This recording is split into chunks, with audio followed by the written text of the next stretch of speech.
E aí, pessoal, tudo bem? Então, eu sou o Fausto Simeone e hoje eu vim aqui contar um pouco sobre a minha história.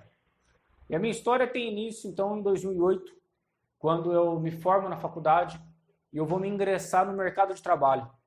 E para todo recém-formado existe essa dificuldade, porque a faculdade te prepara para o mundo acadêmico e não para o mundo real, para o mundo de trabalho mesmo. Ela te prepara para uma equipe veterinária que vai trabalhar com você ou em sua profissão. E aí vai da profissão de cada um, né?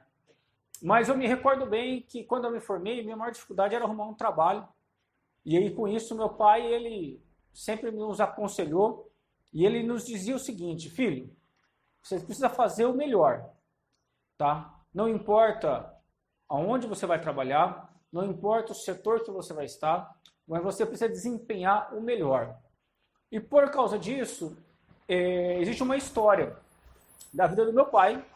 E o meu pai é o seguinte: eu não venho de uma família rica, eu venho de uma família classe média, onde não faltava as coisas em casa. Meu pai sempre trabalhou muito, meu pai ele sempre conquistou os sonhos dele. E a história do meu pai que é bonita. Meu pai, ele também, meu pai e minha mãe, eles vêm de uma família mais humilde ainda que a minha família. E a história do meu pai, eu vou estar contando ela num outro vídeo, mas mostra a persistência, mostra que quando a gente quer, a gente alcança. Quando a gente coloca o nosso coração ali, a gente alcança tudo na nossa vida. E isso eu carreguei durante toda a minha vida, né? Então eu peguei a história do meu pai e eu tornei aquela história uma verdade na minha vida. Que não importava aonde eu ia estar. O que importava, tem uma abelhinha aqui, gente, só a abelhinha saiu. O que importava, na verdade, era o que eu ia fazer para chegar lá. Então eu me esforcei, eu estudei, eu me formei, mas o mercado de trabalho ele era cruel. E eu me lembrava toda vez disso daí. E aí a minha história começa então quando eu venho trabalhar na clínica veterinária, onde hoje, graças a Deus, eu sou o proprietário dela. Então eu vim trabalhar aqui e quando eu comecei a trabalhar nesse lugar, nós não tínhamos aqui quase nenhum cliente. A clínica, a dona estava desestimulada, a antiga dona, ela era uma casa de ração com clínica, hoje permanece mais ou menos parecido, e ela estava assim, totalmente desestimulada. E aí, quando eu vim trabalhar, meu pai ele falou: pô, filho, não importa o que vai acontecer, dê o seu melhor. Então, eu vinha, tinha um consultório pequeno, eu ficava nesse consultório, tá? E, eu fiz praticamente nos primeiros dias o que todo veterinário é treinado para fazer. Eu cheguei lá, sentei e fiquei esperando um cliente chegar. Mas passou um, passou dois, no terceiro dia, eu já não aguentava mais ficar sentado, entrava um ou outro cliente. E aí eu tomei uma decisão. Eu saí do consultório e eu olhei assim na loja e a loja estava bagunçada. Tinha produtos misturados, não tinha uma sequência dos produtos, muito pó. E eu então decidi fazer uma limpeza. E aí eu lembro que eu peguei um balde, peguei um pano. Como meus pais sempre foram empreendedores, eu venho do comércio, na verdade, eu fui lá para fazer uma limpeza naqueles produtos. E aí ela virou para mim e falou assim: para, o que você está fazendo? Eu não contratei você para isso, contratei você para atender. E eu virei para ela e falei, mas não tem quem eu atender. Então deixa eu fazer um pouco do que eu sei, vamos dar uma mudada. E eu lembro que eu peguei uma prateleira, tirei todos os produtos, e aí eu comecei ali a espanar, comecei a organizar produtos numa visão logística, por tamanho, por ordem, shampoo com shampoo, perfume com perfume, ração com ração, ração de quilo, ração, e aí por diante eu fui organizando, né? E ela virou para mim e falou: olha, das pessoas que passaram por aqui, você foi a primeira pessoa que, tendo um diploma, veio fazer isso. E aí eu virei para ela e falei, mas o diploma não, ele me garante sim, eu ser veterinário, mas o meu melhor eu posso fazer de outras formas. E aí, isso para mim foi muito importante, porque ela, na época com isso daí, ela mudou até minha comissão da parte, porque eu era comissionado, então ela mudou minha comissão da parte das clínicas que eu atendesse, das vacinas, e aí por diante, das internações, e aí por diante. E conforme eu me empenhei dessa forma, ela virou pra gente, e virou pra gente não, né? Virou pra mim, na verdade, e falou assim, você não quer comprar? Passados uns 3 meses que eu estava trabalhando com ela, o movimento já tinha melhorado, ela falou, você não quer comprar? E aí eu virei para ela e falei, mas eu não tenho dinheiro para comprar. Eu estou aqui trabalhando. Ela falou, não, mas conversa com seu pai lá e veja se seu pai não se interessa em comprar a clínica. Então eu fui embora naquele dia, pensativo, e falei, pai, a dona lá, ela perguntou se o senhor não quer comprar a clínica dela.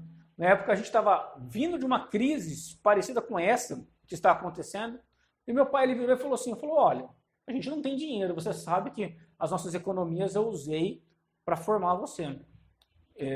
Na época meu irmão também fazia faculdade, então ele estava também pagando a faculdade do meu irmão.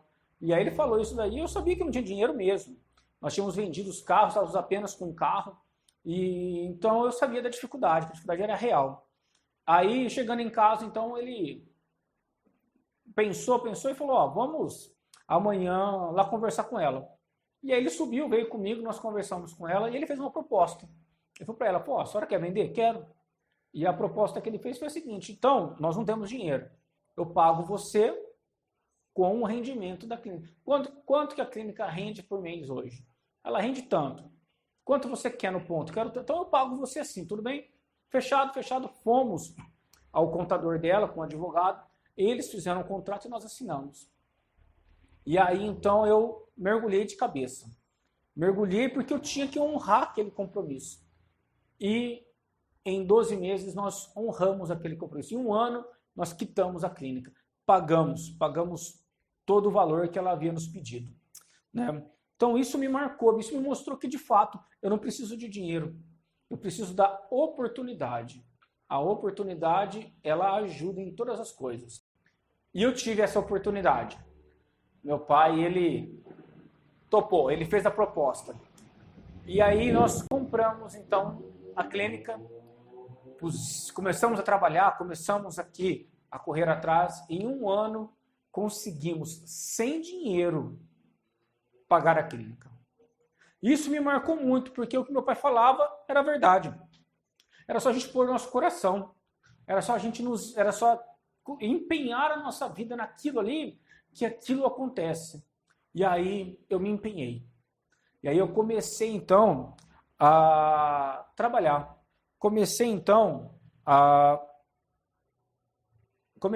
Desculpa gente, eu fui ver só aqui a mensagem. Vamos continuar o vídeo, vamos cortar não. E aí comecei então a correr atrás das coisas.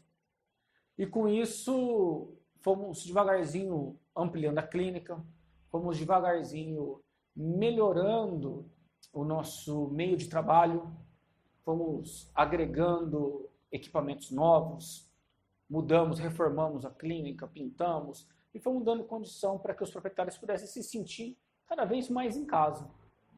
Porque existe uma coisa que a gente preza muito aqui, é que o proprietário, ele não é mais um, ele tem que fazer parte da gente, tem que fazer parte da família. Da mesma forma, os nossos funcionários, eles fazem parte de uma família. E isso nós fomos melhorando devagarzinho e cada dia um passo diferente. Mas eu cheguei onde eu estou. E nesse caminho eu descobri que eu amo clinicar. Eu amo atender o animal, amo explicar, amo conversar. Meu pai e minha esposa, eles até brincam. Quando eu atendo, eu não faço uma consulta. Eu conto para eles, faço um interrogatório, conto história, porque uma consulta se demora meia hora, quando eu vou atender, leva 1 hora e meia. Eu gosto de conhecer o cliente, eu gosto de conhecer a vida, porque isso ajuda no diagnóstico, tá? No meu ponto de vista, tá, gente? Então isso ajuda no diagnóstico. E de fato, o fato de eu conversar, isso começou a me mostrar que existem animais diferentes. Cada animal, ele é diferente. Mas existem aqueles que são únicos, aqueles que são peculiares, que têm uma personalidade forte, uma personalidade que não é igual de um cachorro normal. Ele tem dentro dele uma resistência, ele tem dentro dele como se fosse uma opinião formada. E esses cães é o que me chamava a atenção. esses cães é o que fazia o diferencial. Por exemplo, eu vou citar exemplo de um cliente nosso, que ele já até faleceu, já faz alguns anos, o dono dele já adquiriu outro cão, e de fato os dois são diferentes mesmo, tá? Mas esse cachorro ele tinha um negócio que eu achava interessante. Ele era um cão, quando ele chegava na clínica, ele fazia questão de, em todos que estavam ali, trabalhando, ele sabia quem trabalhava, e como se fosse um cumprimento. Ele dava um pulinho na perna, se a gente fazia um carinho, ele descia, ia no próximo, e assim por exemplo. Quando eu não estava atendendo na sala, dentro da clínica com a porta aberta, ele não entrava correndo, eu fazia um carinho e ele rapidamente corria. Então, um cachorro diferente, um cachorro com uma personalidade. E dentro desses anos eu fui atendendo diversos cães assim. E eu comecei a prestar atenção que eles tinham também doenças diferentes. Como assim doenças? Doenças diferentes, gente. Doenças que o exame, o cachorro tinha um sintoma. Você ia lá fazer o exame, o cachorro estava normal. Por exemplo, eu tenho um cliente aqui nosso que ele faz parte desses peculiares, esses ímpares. E a dona dele começou a me relatar que começava assim, 3 horas da manhã, esse cachorro acordava e chorava, gritava, e ela virava o cachorro de ponta cabeça, de um lado para o outro, eu não encontrava nada. E isso foi num dia, 2 dias, até que ela procurou a gente, falou, Fausto, o cachorro está fazendo isso. Eu falei, nossa, mas estranho, todo dia, não, é 3 horas da manhã. E aí eu fui lá e falei para ela, vamos fazer exame. E ela foi e fez todos os exames, ultrassom, raio-x, exame de sangue, e trouxe, e o cachorro não tinha nada. Os exames do animal estavam perfeitos. E o cachorro passava aqui o dia inteiro, às vezes em observação, o cachorro não dava um grito, o cachorro voltava para casa tranquilo. 3 da manhã ele gritava. E aí eu comecei então a pesquisar sobre as questões psicossomáticas. E eu comecei a me aprofundar na neurociência. Na neurociência, o que eu encontrei? Eu encontrei um ramo vasto que mostra doenças psicossomáticas por questões de, às vezes, uma mudança no hábito do animal, uma presença de alguém que ele não gosta.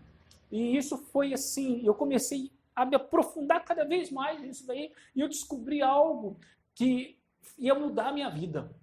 A minha vida e a vida de muitos tutores, dos quais hoje eu tenho o prazer de atender e de poder dar para vocês aí o testemunho deles ao longo desses vídeos.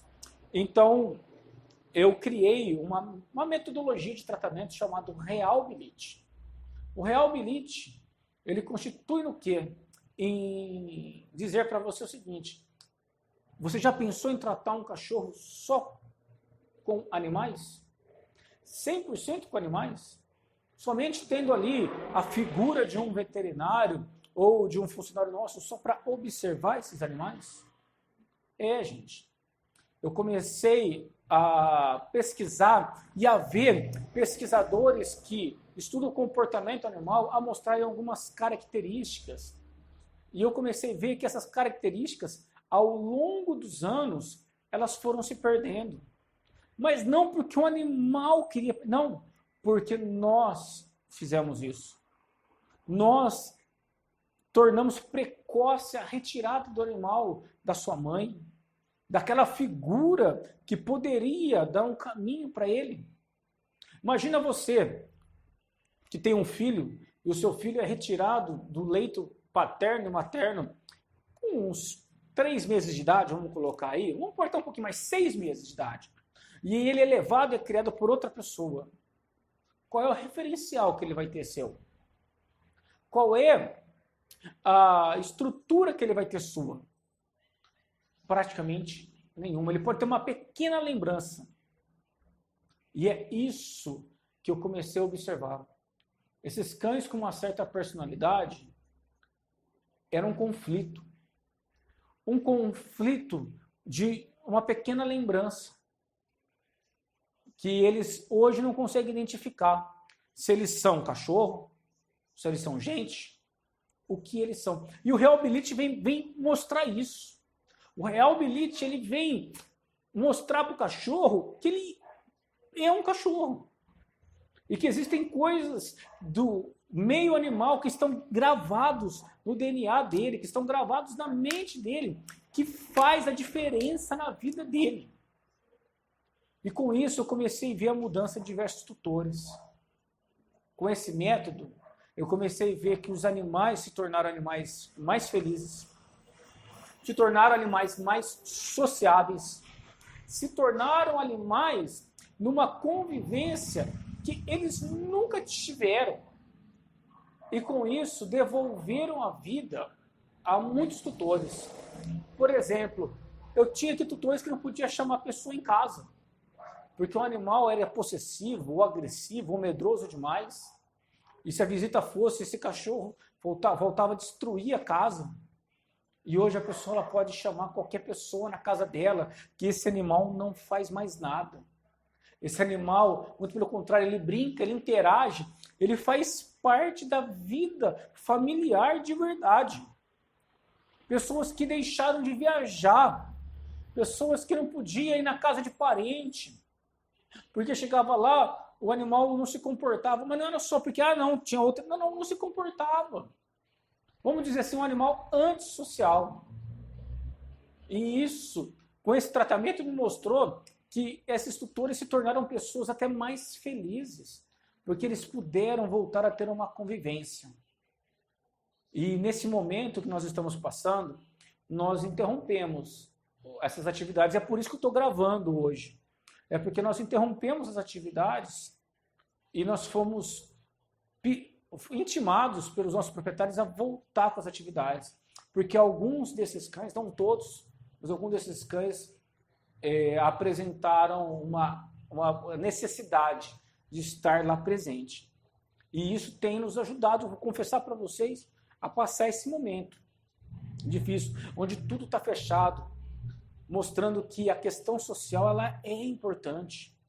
Então, nós respeitando essa quarentena, nós reativamos o nosso projeto, reativamos o nosso método. De que forma? O proprietário não precisa sair de casa, ele está dentro de casa. Porém, aquele animal que começou a apresentar um estado depressivo, que não pode mais passear, aquele animal que começou a destruir, se automutilar, porque houve uma mudança na rotina drástica dele, nós começamos a buscar esse animal e colocá-lo no método. E os proprietários já começaram a relatar para a gente melhoras. Os proprietários já começaram a dizer, falar assim, Fausto, já voltou ao normal. Nós pegamos aqui, para vocês terem ideia, vou citar um exemplo, um dos nossos pacientes.